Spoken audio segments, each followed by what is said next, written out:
vais vous parler de lait. Donc merci à vous d'être là. Merci à Arnaud et toute son équipe de m'avoir accueilli chez Ashoka. Puis j'espère prendre la voie de la SNCF, qui a l'air bien longue, et la continuer. Donc pour commencer, avant de me présenter, je voudrais juste vous rappeler 2-3 chiffres. Savez-vous qu'en France, il y a 65 000 exploitations laitières, qu'elles produisent 24 milliards de litres de lait, qui sont transformés par 4-5 grosses entreprises qui représentent 80% du chiffre d'affaires, et que vous, en tant que citoyen en France, consommez en moyenne 55 litres de lait par habitant. Donc vous l'aurez compris, comme Arnaud vous l'a mis, je suis agriculteur, plus précisément éleveur laitier, près de Nantes. J'ai 42 ans, marié, père de 2 enfants. J'ai fait des études supérieures, comptabilité, gestion, commerce, et toute ma formation dans la nutrition animale. Donc c'est un métier que je connais bien, nourrir les animaux pour bien nourrir les hommes. Ce passé m'a amené en 2006 à reprendre l'exploitation familiale avec mon frère, suite à mes parents, grands-parents et arrière-grands-parents. Toute petite exploitation par rapport à ce qu'on peut connaître à travers le monde, par rapport à ce qui se fait aujourd'hui. 2006, tout allait bien, l'agriculture vit bien, subventionnée, comme tout à chacun le sait. 2009, une première crise laitière. Le lait perd 30%. Vous retrouvez les agriculteurs dans la rue à manifester car ils ne vivent plus de leur métier. Pour vous donner un ordre d'idée, le lait coûte 42 centimes à produire. Il est payé en France aujourd'hui, mais aussi à travers le monde, moins de 30 centimes.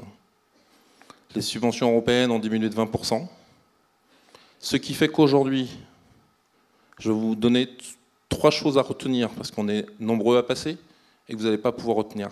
Mais si vous pouvez retenir 3 choses de notre projet, en direct des éleveurs, c'est produire différemment, transformer nous-mêmes et vendre également nous-mêmes, pour maîtriser l'ensemble de la filière, pour aller jusqu'à vous, les consommateurs.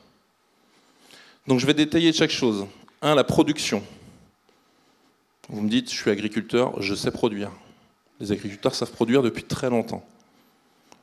J'ai commencé par vous dire que nous sommes 65 000 aujourd'hui. Il y a 15 ans, nous étions 125 000. Et dans 10 ans, nous serons moins de 25 000. Nous produirons toujours 23, 24 milliards de litres de lait. Je pense qu'il n'y a pas besoin d'être un grand scientifique pour savoir que les exploitations moyennes en France vont doubler, voire tripler de taille, avec les conséquences sur l'environnement que l'on connaît. C'est pour ça qu'on parle aujourd'hui de ferme de 1000 vaches, d'usines de méthanisation, toutes ces choses-là. Donc en 2010, avec des collègues, on se dit, ok, on produit, mais est-ce qu'on sera là encore dans 10 ans, parmi les 25 000 exploitations laitières qui vont rester, ou est-ce qu'on fera partie des 40 000 qui vont disparaître? Ça a été notre problématique. Sommes-nous sûrs d'être là en 2025? Et en fait, nous, on n'a pas fait de choix. On s'est dit, pour être là en 2025, il ne faut pas qu'on attende que les autres décident pour nous, mais il faut qu'on décide nous-mêmes de ce qu'on doit être demain. Et on s'est dit, aujourd'hui, produire en France et à travers le monde, c'est possible que si on fait différemment, que si on respecte la santé humaine, que si on respecte l'environnement. Mais en premier lieu, si on respecte l'éleveur, celui qui produit, celui qui travaille 7 jours sur 7, 365 jours par an, 70 heures par semaine, et qui aujourd'hui disparaît parce qu'il n'a pas de rémunération. Je suis éleveur, chef d'entreprise, 350 000 € de chiffre d'affaires, je fais 2 factures par an. 2 factures de 1 000 €. Le reste, ce sont mes clients qui facturent au prix où ils veulent. Ils font leurs propres analyses, ils décident de ce qu'ils ont bien le droit de me donner à la fin du mois.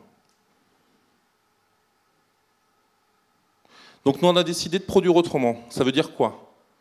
Ça veut dire qu'on s'impose un cahier des charges sur la qualité de nos produits. On s'interdit les OGM. On s'interdit l'huile de palme. Et on veut produire sain.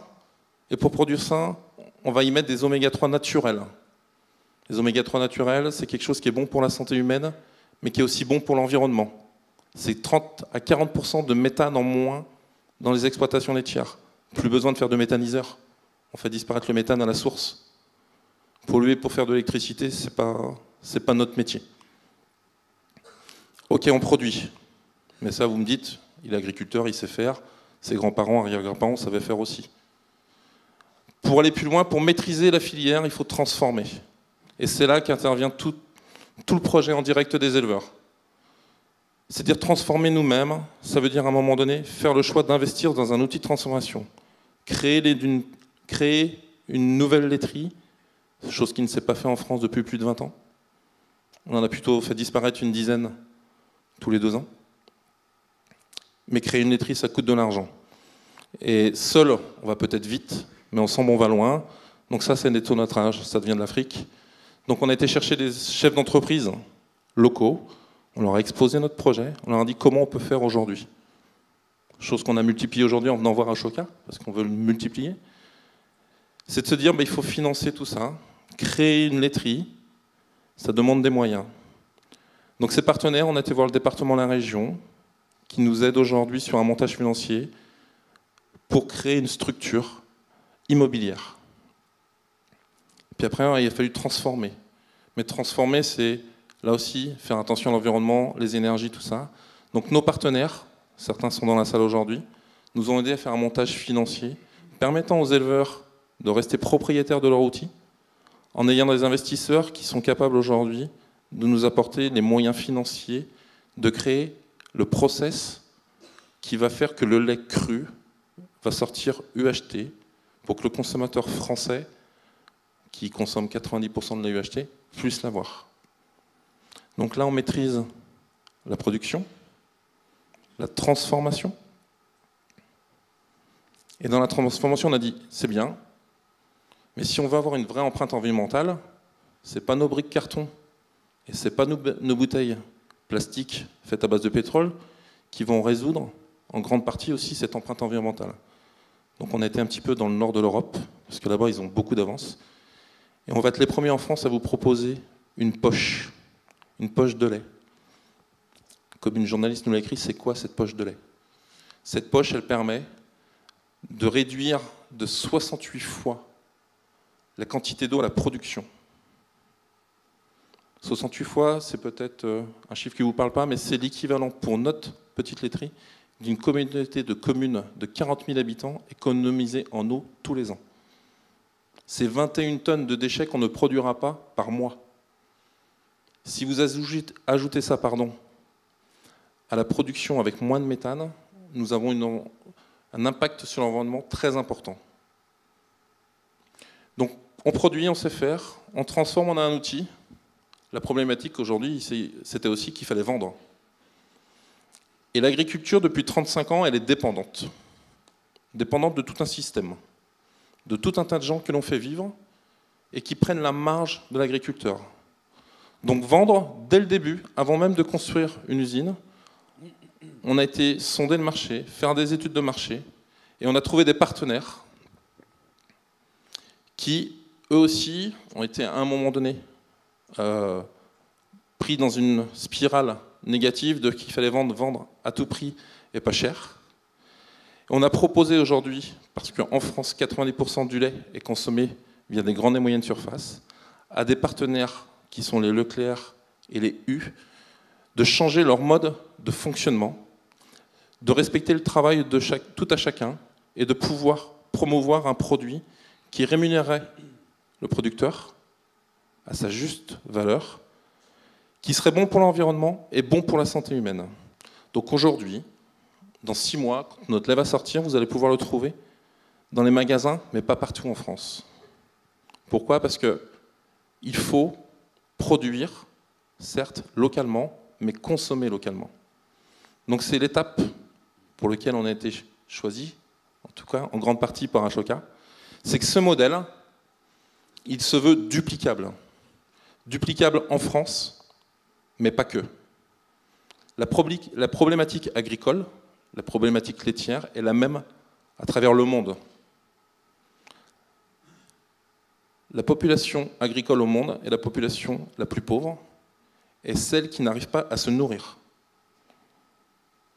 Donc, c'est permettre aujourd'hui, à travers le projet en direct des éleveurs, à des populations agricoles de se prendre en main, de produire, de transformer et de vendre eux-mêmes leurs produits dans un autre modèle économique, santé et environnemental.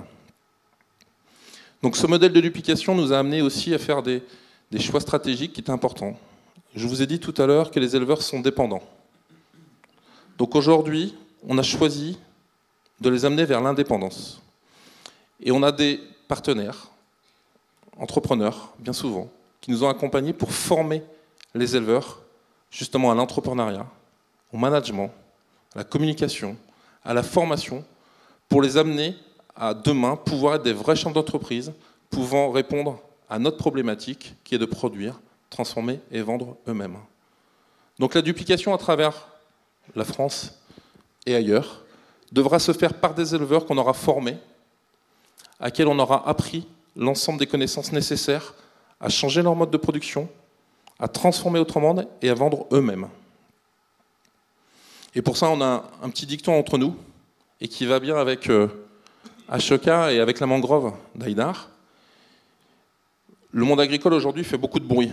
Vous les avez vus, les tracteurs à Paris, à Bruxelles et ailleurs. Et ce bruit, nous, on le symbolise autrement. L'arbre qui tombe dans la forêt fait plus de bruit que la forêt qui pousse. Et en fait, nous, ce qu'on veut, c'est être la forêt qui pousse, Haïdar, la mangrove.